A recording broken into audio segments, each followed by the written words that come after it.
Okay, good morning. Welcome to Friday the 9th of December rundown. So I guess first things first, it's probably worth just recapping some of the market movement from yesterday. Obviously an interesting day from a monetary policy perspective because we've had quite a strong change in, I'd say, direction of ECB policy for the first time in a while. In what overall I think everyone is tipping their hat to Draghi and saying what a good job he's done in terms of him and his board formulating a plan where ultimately tweaking certain areas, pulling certain levers in order to actually provide a fairly calm response in the market in terms of clarity going forward, and also tweaks to the program, which we'll talk about now in regards to opening up the eligibility of bonds so that QE can continue to take place all the way through next year. So looking at the price action, firstly the euro to start with, obviously we had that initial pop higher, kind of a dual trading event, i.e. the 12.45, and we actually had the announcement of interest rates. No change there as expected, but the first kind of snippet of news that you saw was the 60 billion. And instantly the market thought, wow, that's taper. That's down a 20 billion removal of the 80 billion that's been in place for a number of months now of monthly purchase size. We blipped higher in the euro. This was almost the reverse move in the DAX then. But then as soon as you heard 9 months, it already started to come immediately lower. Obviously, this is the statement. These were the key parts. It was the 80 billion that was dropped to 60 until the end of December 2017. And more importantly, they said or beyond, if necessary. And they're looking at the sustained adjustment, essentially in inflation consistent with their inflation aim. So they were the key bits of information. Firstly, we discussed this before, the actual calculation then of those, the extension of additional 3 months beyond what the market consensus was at still a rate of 60 billion is actually overall buying more government bonds. But then actually it was at this point, that's all we really knew. And then it got to the press conference. That's when we started to see the next kind of bout of selling pressure.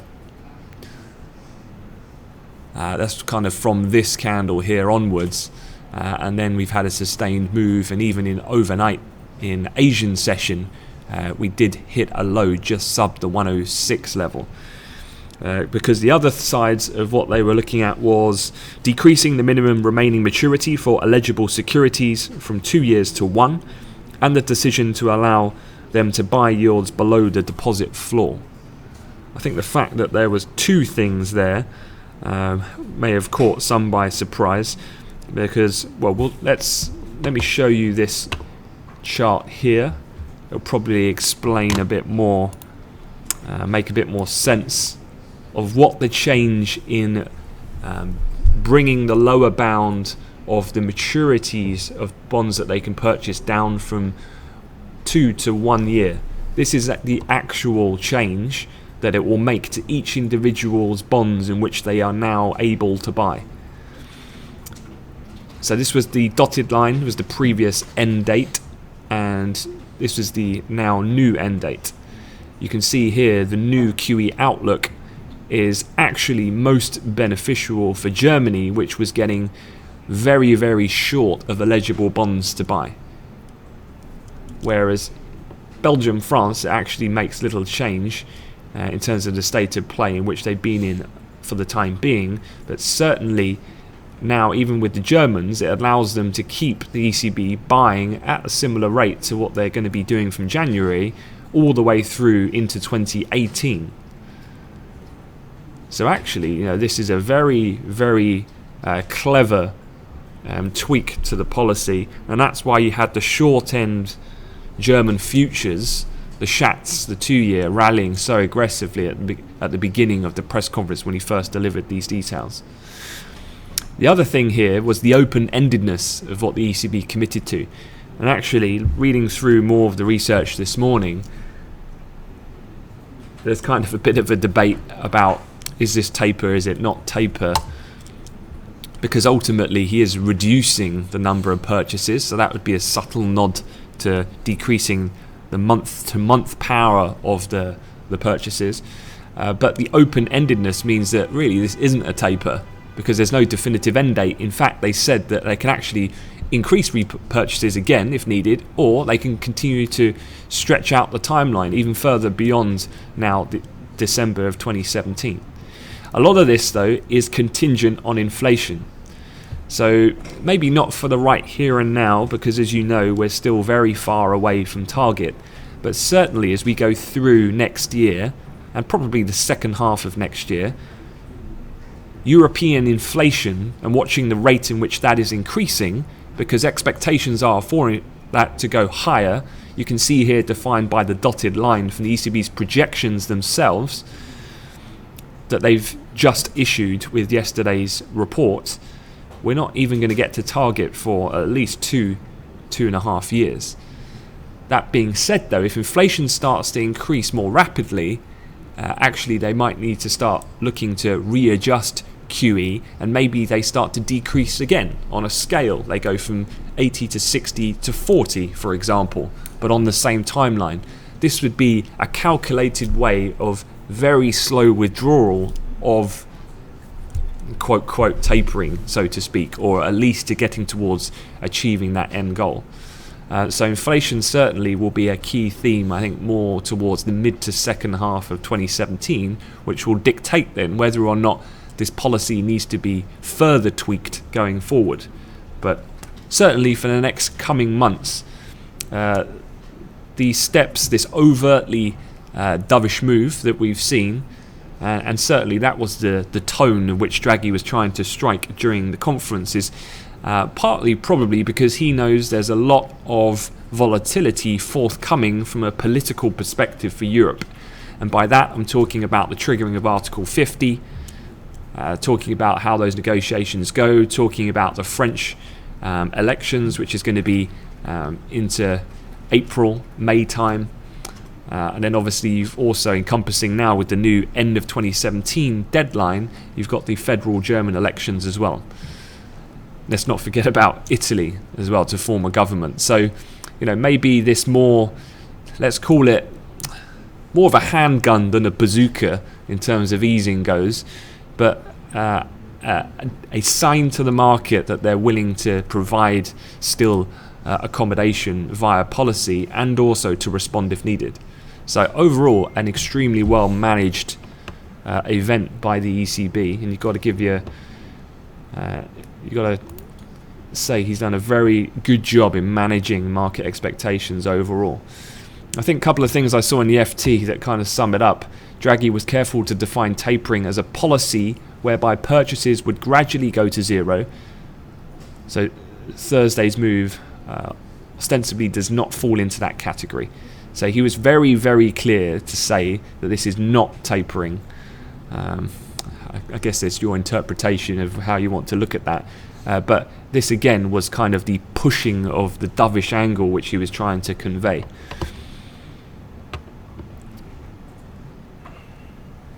This last line, we can conclude as Draghi did that the ECB is far away from tapering, although today's move is a small step in that direction. I think that basically sums up the event. So looking at other assets, obviously the euro is still substantially lower to where we were this time yesterday.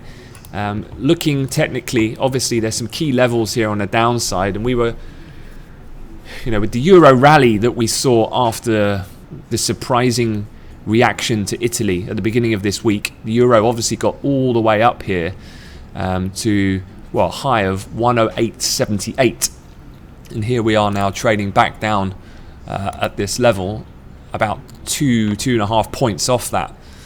Downside though, we still haven't got too close to testing, but we are within close proximity of that kind of double bottom that defines 2015, and that is really key technically, because a break of that certainly does open up some free rein to the downside, and with this new, more dovish policy path, in combination with some of the impending political uncertainty, certainly this is going to be a key level to watch going forward. Whether that's today, maybe not, but certainly next week and the weeks ahead and going into 2017. Elsewhere, equities then, feeling the benefit of more easing, let's say, for a longer period, an extension of duration of QE. So the DAX, obviously, big move higher during the press conference in response to that. We got back up there and kind of held those levels through much of the US session, and we're still up close to it at the moment. Looking slightly longer dated in terms of levels, I guess, to keep an eye on. So the Italian response earlier this week saw us break above that kind of resistance from much of the second half of this year, and this from the summer period. That's now being catapulted further by the ECB's pledge on their QE program. So upside, probably looking now at the November 2015 high comes in 11,433.5. So although I'd say it's quite a way off from current price, the way the DAX has been moving this week, certainly I would be reticent to rule that out even in today's session. Whether or not, though, that's achievable, given the size of the moves, I mean, let's just go back and look at the week in context here. Obviously, it's been a great week for DAX longs. Look at that from Italy. And that surprising kind of reaction that we've had, and people looking at that in hindsight as having largely priced it in, that was going to occur, and still that Italian government will step in and so on and so forth. The benefit of the doubt, let's say, to Italy, we've rallied just shy of 7.5% in the DAX this week. So, some thinking here, depends what you personally think. Are we a bit overbought? Maybe we get a bit of a pullback and profit taking into the weekend, or given what the ECB have done with QE, is this just now free rein for higher equities, at least in the short term? Because let's face it, even if things get politically worse, what do you think the ECB are going to do to respond? They can always, with the looseness of their language used yesterday, go back to increasing QE again. So it's not, equities, shorting equities still seems, I think, well, certainly I don't think that's the bias. Still, it is to upside moves in equity markets, even at these record levels in terms of the US. Quick look at other things to be aware of from overnight, just to wrap things up. You did have some Chinese data. Not going to dwell on this too much because not really that much in focus, with Europe really driving the macro scene at the moment. But China's factory gate inflation rose to the highest since late 2011. PPI increased faster than CPI in China for the first time since 2011. I think graphically this might make it look a bit easier to view. You can see here, producer price index in China has been negative for a considerable period of time before really the last quarter or so. It's moved back positive. CPI has always remained fairly consistent. But producer price index continuing to see, I'd say you possibly want to keep an eye on this pattern, because you can see as we've gone positive in PPI in China, it's, if I was to draw a line here, a trend line, that's a pretty steep increase in producer prices that we're seeing. I guess at these levels that's fine, but when it starts doubling up on that, that's going to be potentially something the market might start to look at in the future. Another thing to bear in mind is Russian and OPEC, non-OPEC related commentary. I think it was just before we were wrapping things up yesterday, you had a classic OPEC headline-driven move in the market. This was the first one that came out. Russia sees risk that OPEC, non-OPEC meeting on December 10th could be moved due to questions that have arisen, citing the Russian delegation source. This was also in combination with another source comment talking about only, I think, 5 of the 14 nations were going to attend meetings that were coming up. Market immediately sold off aggressively, I think over 50 cents. Within about 2 minutes, the Russian energy minister comes out and says non-OPEC meeting on regulating oil output will happen as planned. And then we reversed. And I think within about the space of 5 minutes, we'd done pretty much $1.20 round trip in oil down and then back up with full reversal. So this is what I mean by OPEC specifically, really, in terms of monitoring and reacting to headline news flow.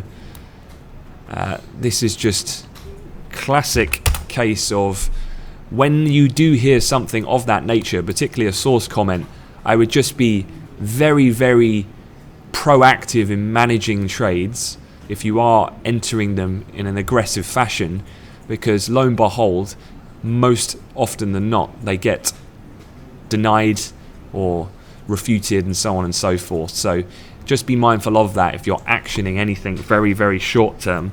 I think that's probably the more prudent strategy. Very unusual to see sources like that come out and be ratified or validated, and then the price would just go higher and higher. Normally it's he said, she said, and so act accordingly, I think, with anything you hear in that regard. But oil, despite the bit of a dip that we had more recently, has started to recover a little bit of ground, and I guess looking at oil technically, has kind of formed this triple top, just shy of the 52. This is on a daily continuation. Obviously the meeting saw that tested, that we had on the 30th when they agreed that 1.2 million cut, but we really failed to break that. And if the views are of 55 and then up to 60 are going to come into play, we've really got to make a break on that. And we're not too far. We're only around 60 cents from that at present, so I think that's still worth watching. But that's a pretty big level on the upside. We're up 56 cents already on the session today, so keep an eye on that as well today. Finally, for the pound, again, this is kind of been classic pound trade all week, really. If you look at this, we've sold off as soon as Europe's come in, a good 40 cents, and then we reversed it completely all the way back. No real rhyme or reason, certainly nothing news related. The dollar's not seeing any movement at this point.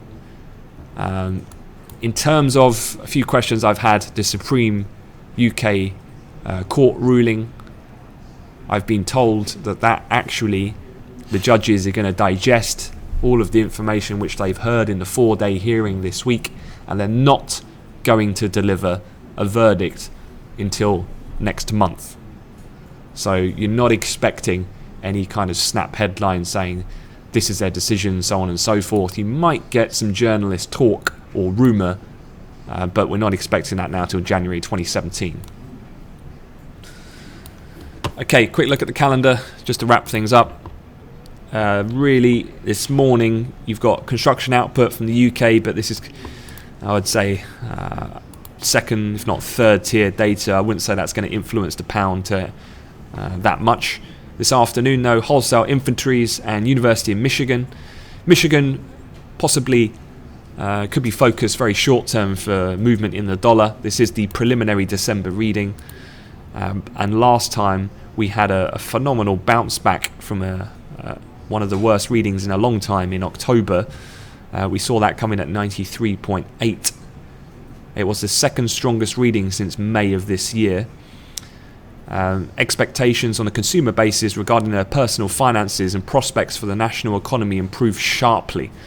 So post-Trump era, let's see how consumers are feeling on the Michigan sentiment reading, which we'll get later on this afternoon. But overall, I don't think that as well that's going to be too influential for other assets, given the fact that December is pretty much a done deal, which we'll get next week for the Fed decision. Okay, guys, it's your briefing for this morning. So have a good session. I'll see you in the chat room. Thank you.